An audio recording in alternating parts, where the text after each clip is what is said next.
기도하겠습니다. 예수님으로 인하여 이미 이 땅에 임한 하나님의 나라, 그 하나님의 나라가 아직 완전히 임한 것은 아닙니다. 그 하나님의 나라를 함께 살펴보는 이 자리를 허락해 주셔서 감사합니다. 짧은 시간이지만 이 땅에 온전히 임할 하나님의 나라를 소망하는 시간이 되게 하여 주시옵소서. 우리는 이 땅에 살아가지만 그 나라에 속한 백성들입니다. 예수님의 이름으로 기도합니다. 아멘. 오늘 본문은 예수님이 30세가 되던 그 해에 본격적인 사역의 시작을 알리는 그 신호탄과 같은 메시지입니다. 하나님의 나라가 가까이 왔다. 회개하고 복음을 믿으라. 다시 말하면 하나님의 나라 백성으로 살아라. 몇 달 전에 그 전도사님이 주님이 가르쳐 주신 그 기도로 설교를 시작하면서 첫 시간에 그 하나님의 나라에 대해서 언급을 했었습니다. 그때 하나님의 나라를 하나님의 다스리심으로 정의했습니다. 어떤 눈에 보이는 나라가 아니라 하나님이 다스리시는, 즉 하나님의 통치가 있는 그 장소가, 그 사람이 바로 하나님의 나라다라고 말입니다. 우리가 이 시간 살펴볼 주제가 예수님이 처음으로 선포한 메시지인 그 하나님의 나라입니다. 이거를 하나님의 다스리심, 하나님의 통치의 개념으로 생각하고 성경 전체에서 어떻게 나타났는지 한번 살펴보도록 하겠습니다. 하나님의 나라는 하나님의 다스리심, 즉 하나님의 통치입니다. 하나님이 100% 통치하는 것입니다. 하나님이 이렇게 완벽하게 통치한 장소는 성경에서 딱 한 곳입니다. 바로 창세기 1장에 기록된 에덴 동산입니다. 그곳에 사는 모든 종류의 동물과 식물, 그리고 2명의 사람까지 하나님의 나라를 상상해 볼 수 있는 유일한 장소가 바로 이곳입니다. 하나님이 6일 동안 모든 것을 창조하시고 하루 동안 자신이 창조한 모든 것을 보시며 보기에 좋았다라고 말씀하셨습니다. 그 이유는 하나님의 완벽한 다스리심이 그곳에 있었기 때문입니다. 하나님의 나라 그 자체였습니다. 하지만 그것도 잠시, 이 최초의 인류인 아담과 하와의 죄로 말미암아 하나님의 완벽한 다스리심은 이 땅에서 사라지게 됩니다. 아담과 하와의 죄는 하나님의 다스리심을 거부한 겁니다. 그러니까 하나님의 다스리심을 거부하게 되면 하나님의 자리는 점점 사라지고 인간의 자리는 점점 늘어나게 됩니다. 그 줄어드는 자신의 자리를 찾고자 하나님이 선택하신 방법이 이 세상을 물로 휩쓸어 버리는 것이었습니다. 근데 거기에 예외가 있었습니다. 바로 노아와 그 가족들이었습니다. 인간은 8명, 그리고 모든 동물들은 한 쌍씩만 살아남을 수 있었고, 하나님은 이들을 통해서 다시 하나님께서 원하시는, 즉 하나님이 온전히 다스리는 세상을 시작하기 원했습니다. 죄가 들어온 인간의 특징은 하나님의 다스리심과 말씀을 거부하고 내가 하고 싶은 대로 삶을 사는 것입니다. 노아의 가족들로 다시 시작된 인류의 역사, 하지만 그 결과는 창세기 11장에 기록된 바벨탑 사건으로 마무리가 됩니다. 창세기 11장 4절입니다. 성읍과 탑을 건설하여 그 탑 꼭대기를 하늘에 닿게 하여 우리 이름을 내고 온 지면에 흩어짐을 면하자. 당신 자신의 다스리심을 온전히 구현하고자 하는 하나님의 이 끈질김은 이제 아브라함으로 향합니다. 이 아브라함을 통하여 한 민족을 만들어서 그 민족을 통하여 하나님이 다스리시는 사람, 하나님이 다스리시는 나라가 어떤지를 이 세상에 보여주기 원했습니다. 그리고 그 나라를 통해서 하나님의 나라가 이 세상에 임하기를 원했습니다. 출애굽기 19장 5절부터 6절까지입니다. 세계가 다 내게 속하였나니 너희가 내 말을 잘 듣고 내 언약을 지키면 너희는 모든 민족 중에서 내 소유가 되겠고 너희가 내게 대하여 제사장 나라가 되며 거룩한 백성이 되리라. 너는 이 말을 이스라엘 자손에게 전할지니라. 이스라엘 백성이 해야 하는 일은 한 가지. 하나님의 다스리심이 무엇인지를 이 세상에 보여주고 이 세상이 그 다스리심을 주목하게 해서 그들 역시 하나님의 다스리심 가운데 들어오게 하는 것이었습니다. 그렇게 점점 이 세상 가운데 하나님의 나라가 확장되는 것이었습니다. 이것이 이들이 하나님께 선택된 이유입니다. 다른 이유는 없습니다. 이 과정에서 율법은 하나님의 온전한 다스리심을 무엇인지 보여주는 하나의 장치입니다. 이 율법이 전체 613개입니다. 이 중에 해야 할 것이 248개, 하지 말아야 될 것이 365개입니다. 365는 1년 전체의 날수입니다. 그러니까 하지 말아야 될 것이 365개인 것은 매일매일 하지 않아야 할 것인지 무엇인지를 확인하고 점검하여 반드시 하지 말라는 의미입니다.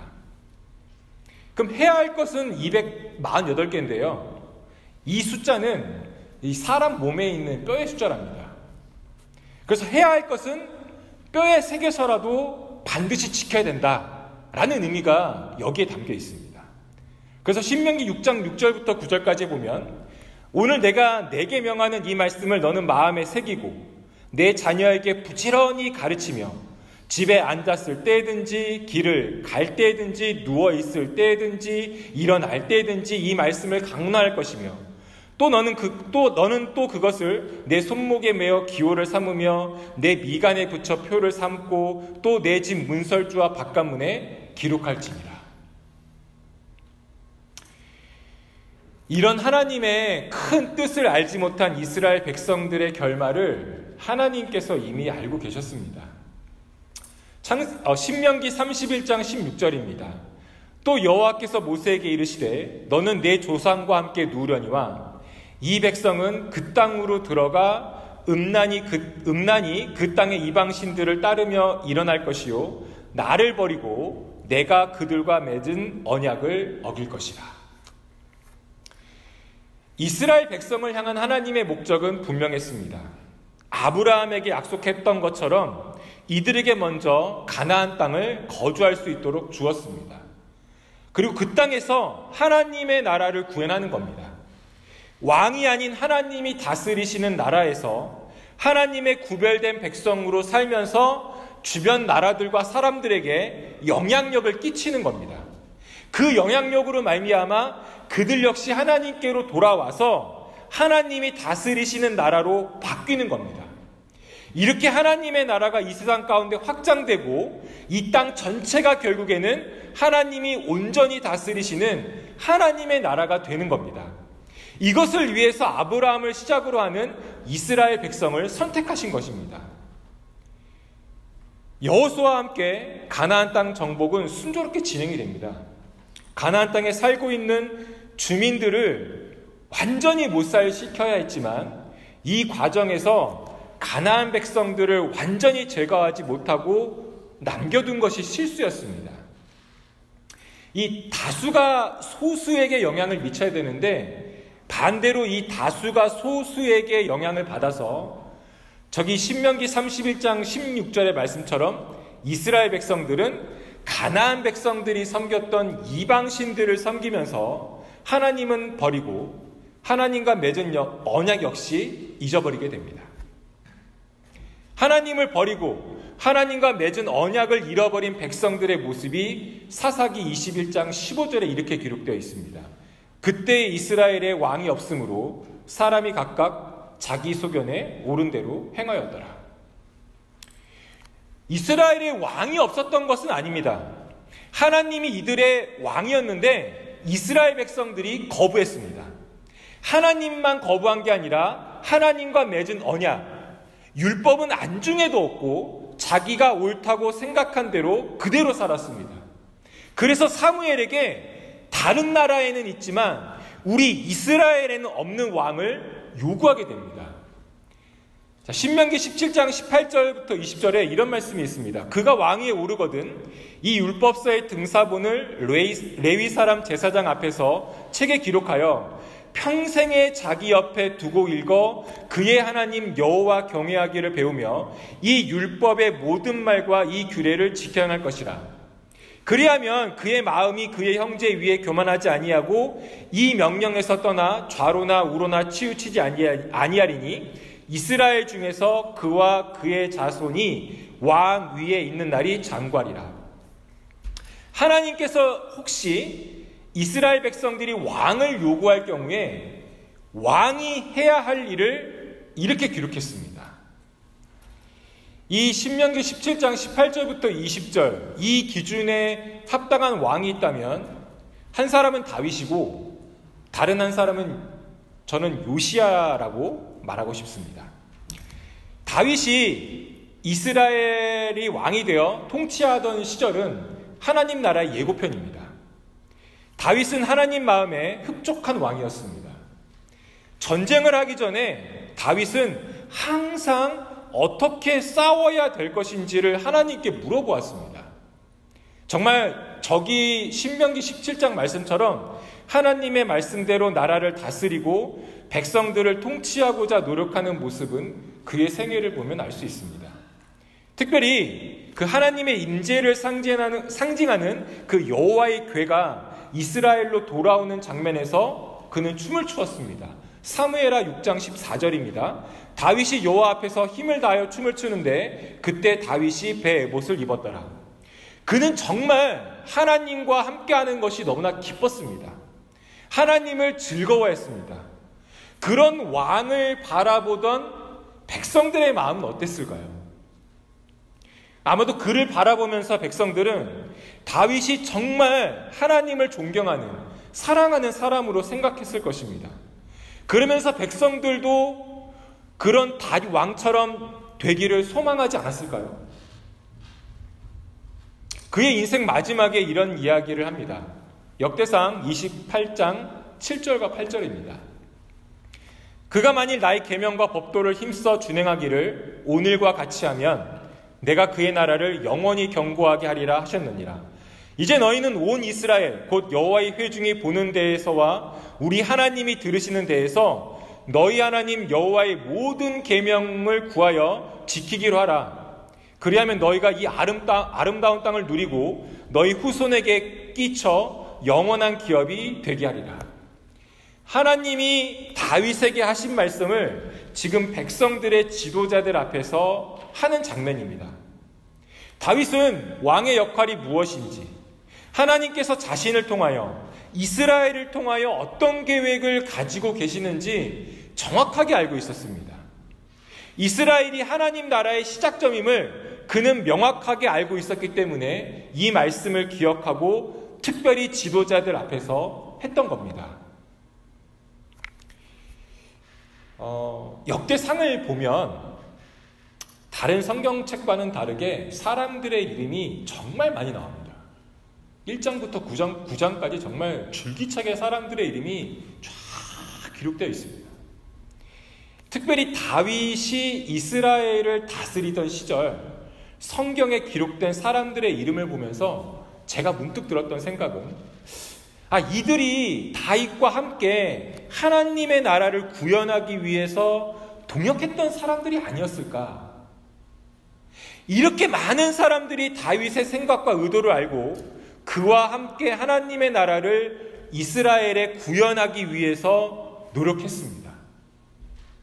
하나님의 나라는 나 혼자가 아닌 동역자와 공동체가 필요하고 함께 수고하고 동행하면서 이루어 나가야 하는 하나님의 나라입니다. 다윗 혼자서 이스라엘을 다스렸다고 생각할 수 있지만 사실 그 뒤에는 정말 많은 사람들이 그를 도와서 이스라엘을 이스라엘답게 하나님의 나라 모형답게 세워나갔던 것입니다. 두 번째로 요시야 왕은 남유다가 멸망하기 직전의 왕이었습니다. 그는 8살에 왕이 되었고 16살에 이스라엘 땅에 있는 모든 우상을 제거하고 더럽혀진 하나님의 성전을 깨끗하게 만들었습니다. 이 사이, 즉 8년 동안 무엇을 했는지 정확하게 알 수는 없지만 아마도 신명기 17장 18절부터 20절에 기록된 말씀처럼 제사장에게서 하나님의 말씀을 듣고 또 들었을 것으로 추측이 됩니다. 역대하 35장 18절입니다. 선지자 사무엘 이후로 이스라엘 가운데 유월절을 이같이 지키지 못하였고 이스라엘 모든 왕들도 요시야가 제사장들과 레위 사람들과 모인 온 유다와 이스라엘 무리와 예루살렘 주민과 함께 지킨 것처럼 유월절을 지키지 못하였더라. 유월절은 이스라엘 백성들의 광복절입니다. 이스라엘이라는 나라로 최초로 시작한 날입니다. 그러니까 하나님의 나라가 민족의 개념으로 확장되어서 본격적인 출발을 알리는 절기가 바로 이 유월절입니다. 다윗 왕조차도 제대로 지키지 못한 유월절을 요시야 왕이 거대하게 기념했다는 것은 어떻게 보면 하나님의 나라가 다시 시작할 수 있는 작은 소망과도 같았습니다. 하지만 그 소망은 안타깝게도 이 요시야 왕의 죽음으로 사라지게 됩니다. 39살에 그는 죽었습니다. 이스라엘은 솔로몬 왕 이후에 북이스라엘과 남유다로 나라가 나눠지고 이 분리된 나라 중 북이스라엘이 이제 721년에 망하고 586년에 남유다도 사라지면서 하나님의 나라는 더 이상 가능성이 없는 나라가 되었습니다. 하나님께서 자신들을 선택하신 이유도 제대로 알지 못하고 그 나라를 소망하며 하나님의 말씀을 예언한 선지자들은 돌로 때리고 감옥에 가두고 자신들에게 좋은 말로 기분 좋게 만들어주는 거짓 예언자들의 소리에 귀를 기울이는 이스라엘 백성들. 그 이스라엘 백성들을 포기하지 않으시고 포로 생활에서 다시 회복시키신 하나님. 하지만 이스라엘 백성들이 스스로 포기했고 예언자들의 외침은 허공 속에 사라졌으며 말라기 선지자의 예언을 끝으로 하나님은 400년 동안 침묵하십니다. 하나님의 말씀이 들리지 않으니 감히 하나님의 나라는 생각도 하지 못하는 시간이었습니다. 이 시간은 하나님의 부재의 시간입니다. 이 침묵과 부재의 시간을 깨트린 사람이 바로 세례 요한입니다. 이 세례 요한의 등장은 이 400년이라는 긴 시간 동안 침묵하셨던 하나님의 마지막 히든 카드가 등장한다는 예고편입니다. 메시아의 등장을 예고했던 세례 요한, 그리고 메시아이신 예수님이 드디어 등장합니다. 그리고 그가 최초로 선포한 말씀이 오늘 우리가 읽은 본문입니다. 때가 찼고 하나님의 나라가 가까웠으니 회개하고 복음을 믿으라. 누가복음 4장 18절부터 19절까지의 말씀을 예수님의 본격적인 사역을 알리는 시작점이라고 기록했습니다. 누가복음 4장 18절과 19절입니다. 주의 성령이 내게 임하셨으니 이는 가난한 자에게 복음을 전하게 하시려고 내게 기름을 부으시고 나를 보내사 포로된 자에게 자유를, 눈먼 자에게 다시 보게 함을 전파하며 눌린 자를 자유롭게 하고 주의 은혜의 해를 전파하게 하려 하심이라. 예수님이 회당에서 이 두 구절을 읽으시고 딱 한마디 하셨습니다. 4장 21절입니다. 이 글이 오늘 너의 귀에 응하였느니라. 예수님을 통해서 공중에 붕 떠 있었던 하나님의 나라 실체가 드러납니다. 바로 사복음서에서 나타난 그의 설교와 기적입니다. 예수님의 설교와 기적은 부분적인 하나님 나라의 모습입니다. 완전한 하나님의 나라는 주님의 다시 오심으로 인하여 나타날 겁니다. 우리의 상식으로 하나님의 나라를 완전히 이해할 수 없지만 한 가지 확실한 것은 주님의 재림입니다. 그래서 그 재림만큼은 우리가 소망해야 합니다. 예수님이 계속해서 이 땅에 계심으로 인해서 하나님의 나라가 확장되었으면 좋겠지만 예수님은 딱 3년 동안 이스라엘이라는 작은 나라, 그것도 자기가 태어난 동네를 중심으로 활동하셨습니다. 하나님의 나라가 확장되기에는 분명히 한계가 있어 보입니다. 예수님이 이 땅을 떠나시고 나서 한 가지 특별한 모임이 생겼습니다. 그게 뭐냐면 12명의 제자들이 중심이 되어 약 120명의 사람들이 모여서 만든 공동체입니다. 이 공동체가 세상에 드러나게 된 계기는 성령님이 이 공동체에 오시고 난 이후입니다. 그 전까지 이 공동체의 존재에 대해서 사람들은 관심을 가지지 않았습니다. 그리고 우리는 이 모임을 초대교회라고 부르지만 성경에는 초대교회라는 말은 나오지 않았습니다. 사도행전 2장 43절부터 47절입니다. 사람마다 두려워하는데 사도들로 말미암아 기사와 표적이 많이 나타나니 믿는 사람이 다 함께 있어 모든 물건을 서로 통용하고 또 재산과 소유를 팔아 각 사람의 필요를 따라 나눠주며 날마다 마음을 같이하여 성전에 모이기를 힘쓰고 집에서 떡을 떼며 기쁨과 순전한 마음으로 음식을 먹고 하나님을 찬미하며 온 백성에게 칭송을 받으니 주께서 구원받는 사람을 날마다 더하게 하시니라. 우리가 이 공동체에 대해서 이야기할 때 안타깝게도 항상 강조하는 것이 하나 있습니다. 사도행전 2장 41절 마지막에 이런 표현이 하나 나옵니다. 이날에 신도의 수가 3,000이나 더하더라. 3,000이라는 숫자에 되게 집중합니다. 과정은 보지 않고 결과에 주목합니다. 우리는 결과가 아니라 어떻게 이것이 가능하게 되었는가에 관심을 가져야 합니다. 사도행전 2장 47절 마지막에 이런 말이 나옵니다. 온 백성에게 칭송을 받으니. 이들의 삶은 사람들에게 매력적이었습니다. 십자가에서 죽은 것이 확실한 예수님, 그 죽음에서 부활한 예수님, 하늘에 올라가신 예수님, 이 땅에 더 이상 실체가 남아있지 않는 예수님, 그 예수님의 가르침대로 실제로 살아가는 사람들이 모인 곳이 바로 이 공동체였습니다. 말로 사람들을 홀린 것이 아니라 이들의 삶이 사람들을 홀린 겁니다. 이렇게 시간이 흐르고 난 뒤에 사람들이 드디어 이들을 그리스도인이라고 부릅니다. 사도행전 11장 26절 후반부에 보면 제자들이 안디옥에서 비로소 그리스도인이라 일컬음을 받게 되었더라. 이들이 저는 예수님을 따르는 사람들입니다 라고 말하지 않았습니다. 그들의 삶을 보고 이 사람들이야말로 예수님을 진짜로 따르는 사람들이다 라고 말했던 겁니다. 안디옥 교회를 다니고 있는 사람들이라고도 하지 않았습니다. 예수님이 오늘 말씀에서 믿으라고 선포한 복음은 하나님과의 완전한 관계 회복의 시작점입니다. 복음을 믿음으로 인하여 하나님과의 관계가 완전히 회복된 것이 아니라 출발점에 이제 선 겁니다.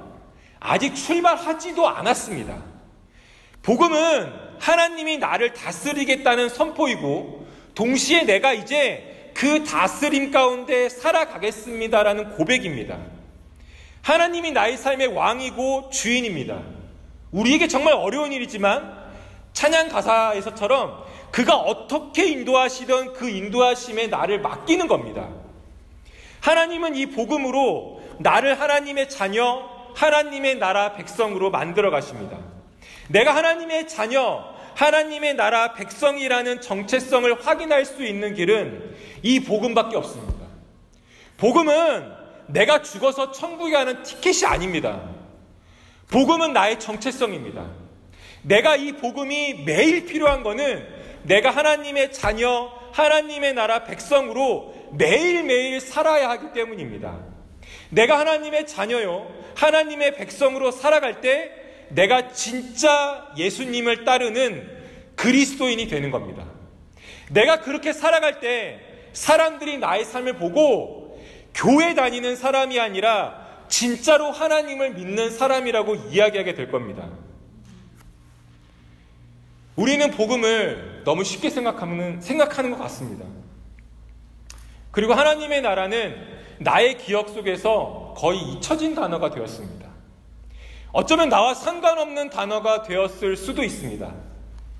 어쩌면 나는 하나님의 다스리심과 전혀 관계없는 삶을 살고 있을 수 있습니다. 복음은 하나님이 나를 어떻게 만들어 가시는가에 대한 고민입니다. 복음은 나는 어떤 존재이며 이 땅에서 어떠한 삶을 살아가야 할 것인가에 대한 고민입니다.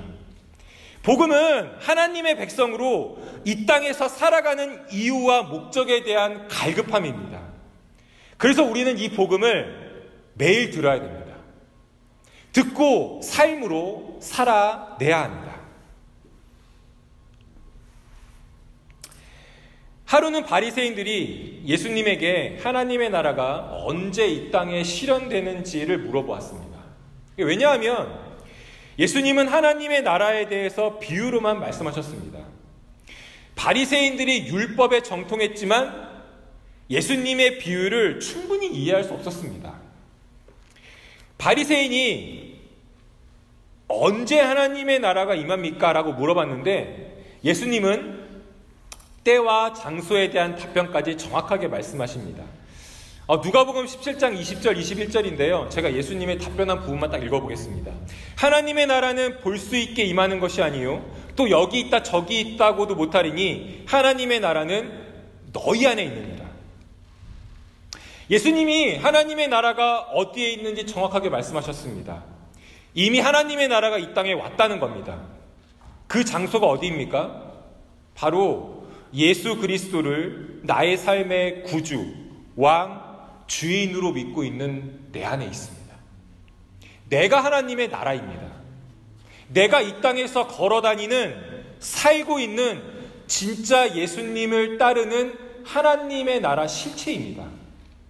하나님의 나라가 무엇이냐? 어디 있냐? 바리새인들처럼 누군가가 나에게 물어보면 이제 나의 대답은 나라고 해야 됩니다. 예수님이 이 땅에 오시면서 하나님의 나라는 시작되었습니다.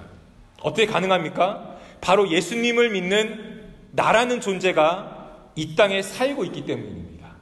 그러나 아직 완성되지 않았습니다. 왜 그렇습니까? 내가 이 땅에서는 복음으로 완전하게 살 수 없기 때문입니다. 복음으로 살면 살수록 나의 부족함과 연약함을 마주하게 됩니다. 그 부족함과 연약함을 가지고 다시 복음 앞에 서면 하나님께서 나의 그 부분을 어루만지면서 만지시고 치료하시고 회복시켜 주시면서 어떻게 살아가야 될지 말씀해 주시고 또한 인도해 주십니다. 다시 이 땅에서 내가 살아야 할 이유와 목적을 발견하게 됩니다. 그렇게 복음으로 살아갈 때 내 안에 있는 하나님의 나라가 이 땅에 확장되고 나를 통해 또 다른 하나님의 나라 백성들이 생기게 됩니다. 이럴 때 나는 교회에 다니는 사람이 아니라 예수님을 따르는 하나님 나라 백성이 됩니다. 내가 예수님을 따르는 하나님 나라 백성이라는 정체성을 가진 그 사람들이 모여있는 여기 교회가 또 다른 하나님의 나라입니다. 다윗은 자기가 왕이라고 해서 혼자서 이스라엘을 다스리지 않았습니다. 제가 앞서 말했던 것처럼 자신과 동역한 사람들의 이름이 역대상에 나와 있듯이 우리에게도 공동체가 필요합니다. 나와 동일한 정체성을 가진 사람들의 모임. 여기에 와서 예배를 드리는 이유는 나의 정체성을 새롭게 확인받고 이 땅에서 하나님 나라 백성으로 다시 살 수 있는 힘과 용기를 얻기 위해서입니다. 우리의 삶의 처소는 다릅니다.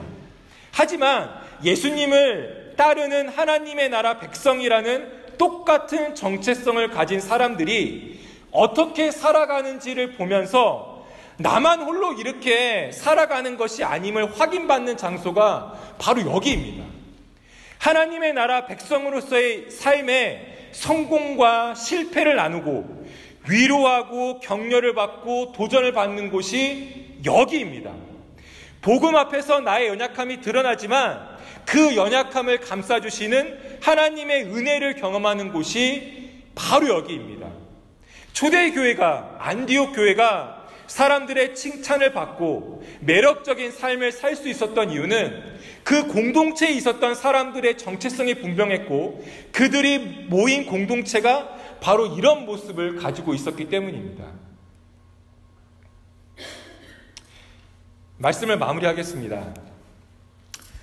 얼마 전 한국에서 종교 선호도 설문조사를 했습니다. 혹시 보셨던 분도 있을지 모르겠는데요. 천주교와 불교는 설문조사에 응했던 약 65%의 사람들이 좋은 이미지를 가지고 있었습니다. 기독교는 어땠을까요?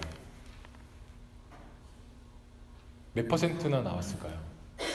저는 또 은근히 기대했습니다. 천주교랑 불교가 65%. 괜찮은데? 근데 안타깝게도 설문 응답자의 25%만이 기독교에 대해서 호감을 가지고 있었습니다. 안 나오는데요.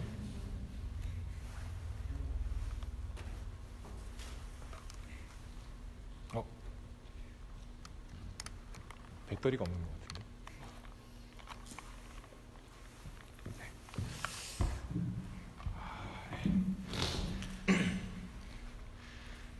설문 응답자의 약 25%만이 기독교에 대해서 호감을 가지고 있었습니다.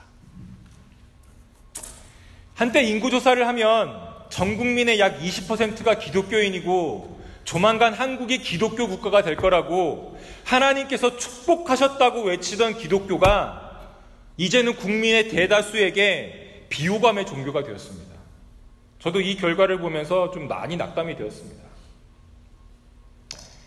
하루는 운동을 하는데 이 25라는 숫자에 좀 주목을 하게 되었습니다. 그리고 제가 이 숫자에서 작은 소망을 좀 발견했습니다. 그나마 이 숫자가 나온 거는 지금도 하나님의 말씀을 붙들고 하나님의 나라를 소망하면서 이 세상 어딘가에서 하나님의 나라 백성으로 꾸준히 살아가고 있는 사람들이 있기 때문이다. 요한복음 12장 24절에 이런 말씀이 있습니다. 한 알의 미랄이 땅에 떨어져 죽지 아니하면 한 알 그대로 있고 죽으면 많은 열매를 맺느니라. 이 사람들은 자신은 알지 못하지만 이미 땅에 떨어져 죽은 한 알의 미달처럼 살고 있는 사람들입니다. 사람들이 교회와 목사들을 향해 손가락질하고 욕을 하지만 신실하신 하나님의 말씀과 영원한 하나님의 나라가 더 크다는 사실을 믿고 자신의 그 자리에서 그 부르심에 반응하며 오늘을 살아가는 사람들입니다. 그 사람들 때문에 25%라는 숫자가 나온 것입니다. 그래서 이 숫자가 소망이 되는 것입니다. 하나님의 나라는 지금 이 순간에도 이런 사람들을 통해서 확장되고 있습니다. 하나님이 없는 것처럼 보이고 과연 나의 삶에 간섭하고 계시는지, 나한테 관심은 있는지 의심스러운 순간들도 정말 많이 있습니다. 하나님이 단 한 번에 모든 것을 평정해버리고 이 땅에 당신 자신의 나라를 세울 수 있습니다. 마태복음 26장 53절입니다. 너는 내가 내 아버지께 구하여 지금 12군단 더 되는 천사를 보내시게 할 수 없는 줄로 아느냐? 하지만 하나님은 이 방법을 선택하지 않으시고 오늘도 한 알의 미랄이 되기를 기꺼이 소망하는, 그리고 그렇게 살아가고 있는 사람들을 통하여 하나님의 나라를 확장하고 있습니다.